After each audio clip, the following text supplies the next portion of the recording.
नमस्कार मु डॉक्टर भवतोष मंडल पूर्व भिडियो कही जे भगंदर बैक्टेरियल इन्फेक्शन द्वारा होता है।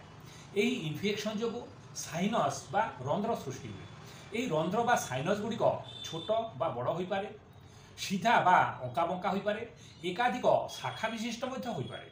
साधारण लोके एपरिक किसी डाक्तर यह साधारण बथ मनक चिकित्सा आरंभ करती।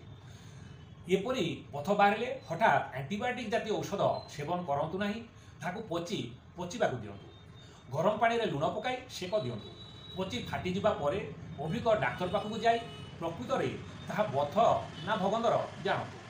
जदि ताहा भगंदर होता है तेरे चिकित्सा पूर्वे रोगर साइनस गुड़ी भल भाव जानवा चेष्टा करतु, कारण यही साइनस अल्प किसी अंश रहीगले ताहा पुणी बढ़िबो।